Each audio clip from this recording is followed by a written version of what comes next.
ভয় আছে কি পরগাছা উঠতে পারে। পরগাছা বুঝেন তো নাকি?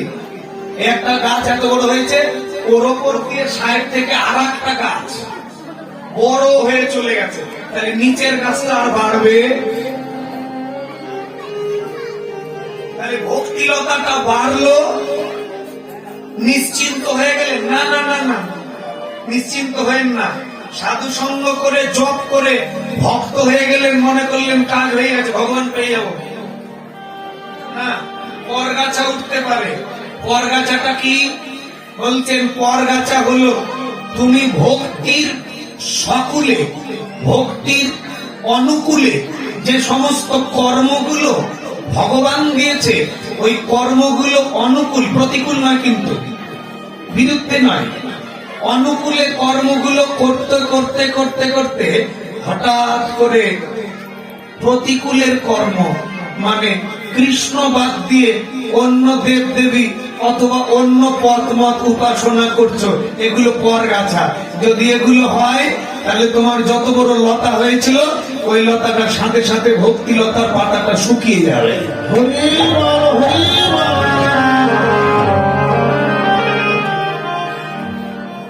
গাছ বড় হলো, পরগাছা উঠে গেল। পরগাছা কি? অন্য দেব দেবী অথবা অন্য কারো উপাসনা যদি করতে শুরু করো, ভক্তি চলছে, চলতে চলতে অন্য কারো উপাসনা শুরু করেছো, তাহলে সঙ্গে সঙ্গে ভক্তি লতার পাতাটা, চরিতামৃতে এটা লেখা আছে, বলছে যদি ভক্তি লতার অঙ্গে উঠে উপশাখা, উপড়ে বা শুকিয়ে যায় ভক্তি লতার পাতা। আদিখণ্ডে খুব সুন্দর করে এটার বর্ণনা দেওয়া রয়েছে। এই জন্য মনে রাখতে হবে,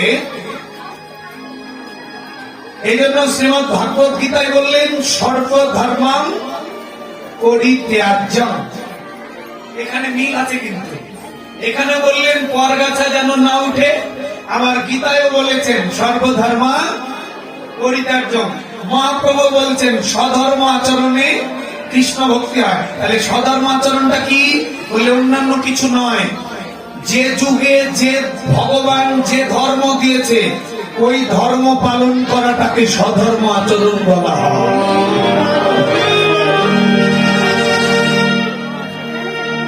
যে যুগে যে ভগবান যে ধর্ম দিয়ে পাঠিয়েছে, ভালো করে শুনবেন কথাটা, আগেরটার সাথে পরেরটা মিল আছে, প্রত্যেকটা মিল খুঁজে পাবেন।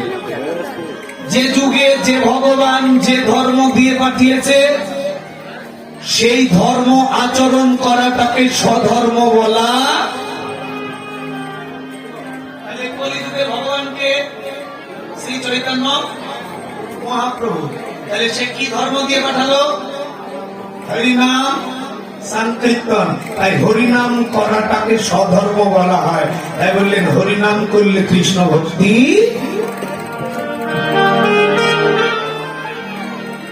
এই যে সুন্দর আলোচনা, সুন্দর ব্যাখ্যা মহাপ্রভু সুরতনী গঙ্গার কূলে আজ কলি জীবের জন্য বর্ণনা করছেন। হে কলির মানুষ, সংসার করো কিন্তু মরতে হবে, এটা স্মরণ করে সংসার করিও।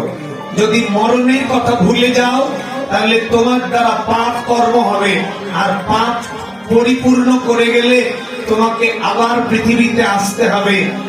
৮০ লক্ষ বার কীট পতঙ্গ তরুলতা, ২ লক্ষ বার গরু এবং মানুষ, গরু এবং বানর, এবং বাকি ২ লক্ষ মানুষ। মনে রাখবেন, গরুর জন্মের পরের জন্য কিন্তু মানুষ হবে। গরু কিন্তু পশুদের মধ্যে শেষ জন্ম, গরুর পরেই মানুষ হবে। পশুদের কুলে ঘুরতে ঘুরতে গরু কুলে যেদিন জন্ম হবে সেদিন বুঝবেন আপনার পশু জন্ম শেষ হয়েছে। এই জন্য গো আমাদের মাতা, গরু আমাদের মাতা দেবতা। এখানে কলিজীবের মানুষের জন্য বসলেন, বললেন স্বধর্ম আচরণে বিষ্ণু ভক্তি হয়, ধর্মের আচরণ করলে কৃষ্ণ ভক্তি জন্ম হবে। প্রভু কহে ইয়া বাত जो আগে কহবা, বলছেন প্রভু বলছেন এটা হয়, কিন্তু আগে আরো কিছু আছে, এর মধ্যে কিছু আছে। বললে হ্যাঁ আছে কি? বললেন কৃষ্ণে কর্মার্পণ সর্বসিদ্ধিসার। কৃষ্ণ নাম করবে, কিন্তু কৃষ্ণ নাম শ্রেষ্ঠ, এটা ধ্রুব সত্য কথা। কিন্তু কেউ যদি কৃষ্ণে অর্পণ, আত্মসমর্পণ করে কৃষ্ণ নাম করে, তাহলে তার কৃষ্ণ নামের ক্রিয়াটা আরো শক্তিশালী হবে। ও মায়েরা, একটু বুঝবেন কথাগুলো, এমনি লেখেন, একটু ব্যাখ্যাটা শুনবেন। বললেন কৃষ্ণে কর্মার্পণ সর্বসিদ্ধিসার। কৃষ্ণ নাম করছে, আপনারা করছেন, প্রতিদিন শুনছেন, কিন্তু আপনি কৃষ্ণ নাম দিয়ে ফু দিয়ে আগুন ধরান হবে না। কিন্তু হরিদাস কৃষ্ণ নাম বলে ফু দিল, চুলায় আগুন ধরে গেল।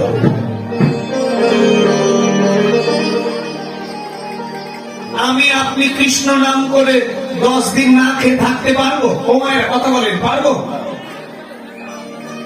কিন্তু বৃন্দাবনে হাজার হাজার সাধু জঙ্গলে ঢুকে মাটির গর্ত তৈরি করে হরি নাম জপ করছে। জিজ্ঞেস করলাম ওরা কতদিন খায় না? বললেন 1 মাস 1.5 মাস পর পর উঠে আসে জঙ্গল থেকে। কৃষ্ণ নামের দ্বারা নটি বিনোদিনীর পতিতাকে ক্ষমা করিল, কৃষ্ণ নামের দ্বারা লক্ষ হীরাকে ক্ষমা করিল ভাইজি। কৃষ্ণ নামের দ্বারা ভক্ত প্রহ্লাদের আগুন ফুল বাগান হলো, কৃষ্ণ নামের দ্বারা রাজরানী মীরার বিষ অমৃত হলো। কিন্তু আপনি আমি বিষ খাই হরিনাম করে, কাজ হবে না। মহাপ্রভু শিক্ষা শ্লোকের 2য় শ্লোকে বলেছেন নামনাকারী বহুদা নিজস্ব সর্বশক্তি অর্পিত নিমিত স্মরণ কালো এত দেশি তব কৃপা ভগবান বিদুদ্দৈব বিদৃশ্য বিহাজনী নানুরাগ। বললেন কৃষ্ণ নামে এত কৃপা, তাহলে আমার হচ্ছে না কেন? হচ্ছে না কেন এটা আজকে বুঝতে হবে।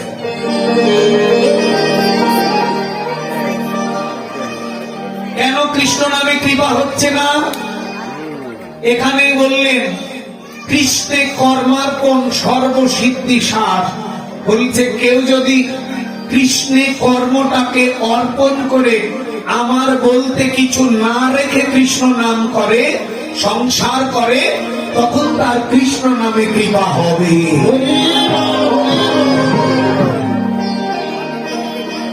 কিন্তু আপনি আমি তো আমার বলতেই কৃষ্ণ নাম করছি। হ্যাঁ ভগবান, আমি মালা জপ করছি, আমার ছেলেটাকে চাকরি পাইয়ে দিও, আমার ছেলের ঘরে নাতি দিও। এই যে চাওয়া পাওয়াই পরিপূর্ণ কৃষ্ণ নাম। বলে নাম হবে কিন্তু কাম হবে না। আঁখি মধ্যে বসে থাকলে তাকে ধ্যান বলা হয় না, আর ডালি ভরে ফুল পূজা দিলে তারে পাওয়া যায় না। ডাকার মতো ডাকলে এক ডাকে মিলে থাকতে পারে না নন্দলালা। শুনবেন লক্ষ লক্ষ জপলি মালা লক্ষ কইরে